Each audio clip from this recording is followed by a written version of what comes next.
मन तो करता कि हम एक गंगोत्री में एक डुबकी मार ली जरा। तोरा ढेर मजा आवता मजा नहैबा ढेर। इलाहाबाद भेजिए के झापड़ में इलाहाबाद चल जीबो प्रयागराज।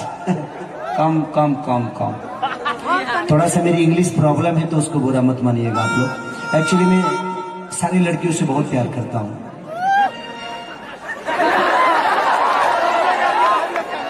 मैंने यहाँ कॉमेडी नाइट बचाव चलता है। आपको बहुत मजा आ रहा है ना? अच्छा लगता कि तनी जाए से पहले खाला उठलाली से रोटी बोल। अच्छा कितने लोग खाना चाहते हैं उठलाली से रोटी बोल के हाथ उठाइए। साफा दाना में हुआ लोग का घर में सब्जी ना बने ना रोटी लेके आयल बड़ा लोग तो उठलालवा से बोल हो कहा या आप लोग इधर ही रहिए क्योंकि पब्लिक यहाँ है वहां पे दिखाई नहीं दे पा रहा। आप लोग को दिखाई दे रहा है ना इधर से? प्लीज डोंट माइंड ध्यान। एक्चुअली है क्या ना कि थोड़ा सा इधर कुछ फालतू लोग हैं। कुछ फालतू है, दो चारे गो हैं, लेकिन मेरे भाई, क्योंकि जितने फालतू हैं सब मेरे भाई हैं, क्योंकि मैं भी फालतू हूँ। चढ़ली जवानी जोहरी भइल बा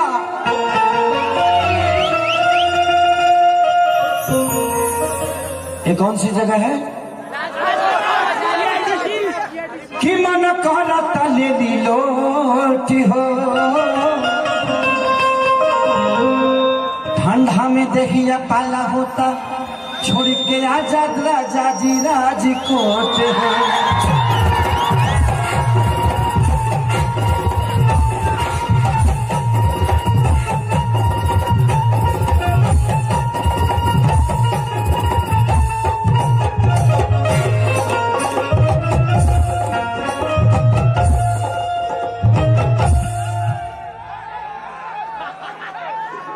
रात भर तहारी जने लोग सुनी का चाहतरी हमर मुंह खुल जाओ। बेचैनी में बड़वा एकरा के लिया के दलो ना एगो कनियो मिलेला इजले लिही ना तले दीही ना। तुम्हारा ड्रेस मेरा ड्रेस मिल रहा है ना, इसीलिए मुझे पता नहीं क्यों तुम्हारी तरफ खींच रहा है। बुरा नहीं मानना बेटा, मैं मजाक करता हूँ।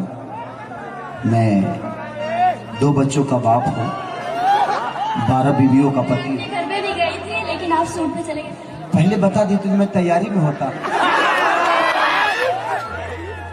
2 बच्चों का बाप हूँ, 12 औरत ले ली लोटी हो। ठंडा में देखिया पाला होता छोड़ के आजाद राजा जी राजकोट हो।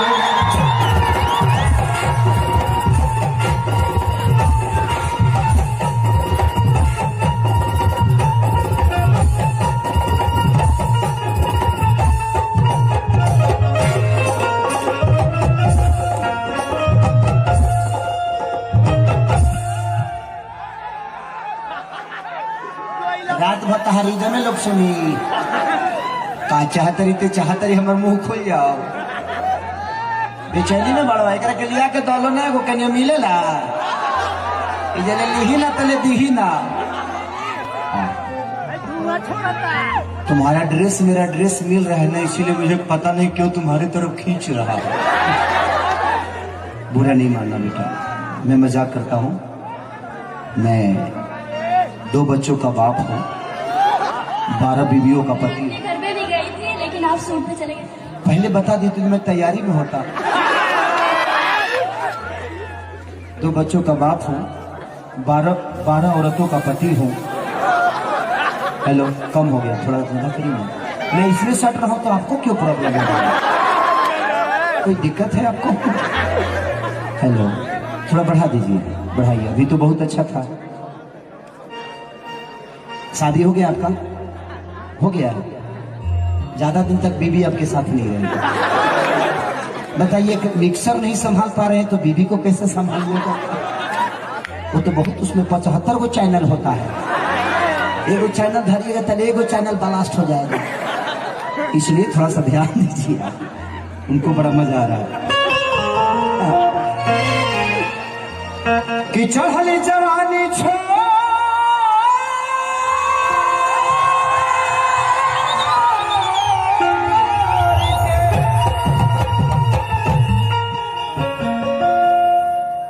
चढ़ल जवानी छोड़ के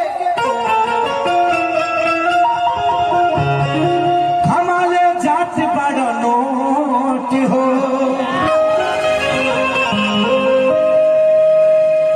होता शरीर पालन रजब छोड़ के आजा राजकोट हो। औरतिया यही ठंडी में पागल भइल बिया, बेचैनी के गोली खेली बिया, है ना? बिया भइल बता नहीं खे भाई तू कॉल तो कहीं तो खरीद पराग बिछौने पते आ गए बेचैनी में बड़ा तू कि जाता र परदेश बलबुआ, अरे हमके घर में छोड़ के तनी को बढ़ा दे बाबू। हे हे हे हे हे ले ली लोट हो, ठंडा में देखिया पाला होता छोड़ के आजाद राजा जी राजकोट हो।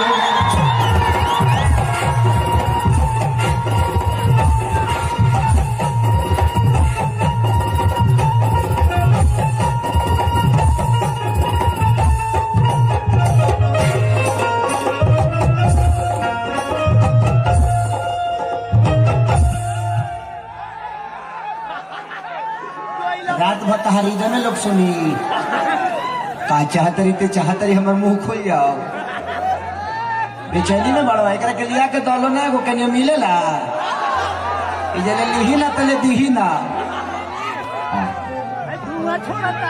तुम्हारा ड्रेस मेरा ड्रेस मिल रहा है ना, इसीलिए मुझे पता नहीं क्यों तुम्हारी तरफ खींच रहा है।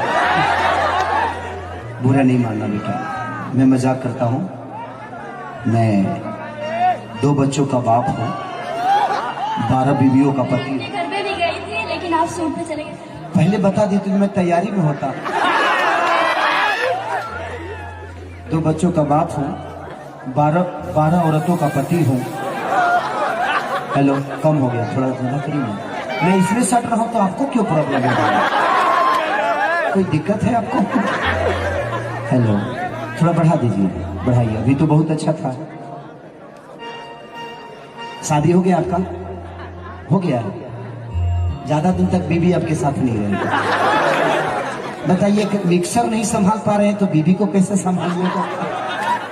वो तो बहुत, उसमें 75 गो चैनल होता है, एगो चैनल धरिएगा तो एगो चैनल ब्लास्ट हो जाएगा।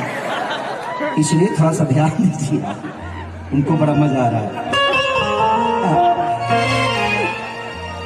कि चढ़ल जवानी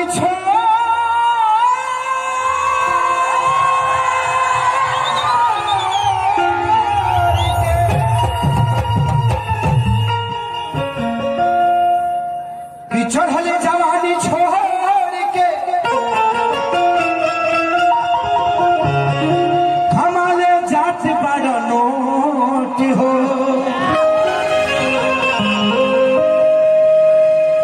होता शरीर पालन रजब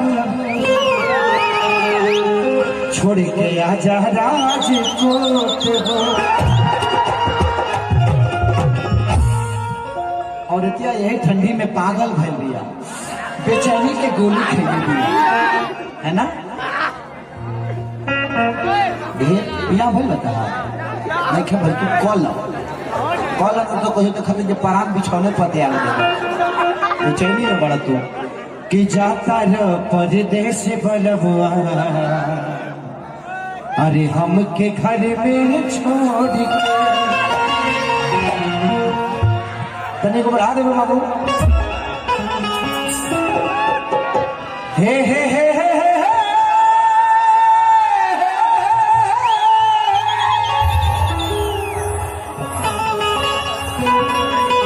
कि जाता रा परदेश बनमुआ अरे हमके घर में छोड़ के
हम सती तो बुझ नहीं कि तू भी लोग सतल तेरे पूछने में का फर्क पड़ा और में ज्यादा फायदा हमारे बा तो हम तो लोग के भाई है ना तो का भाई सबके ना भाई कुछ लोग के भावे भी लगी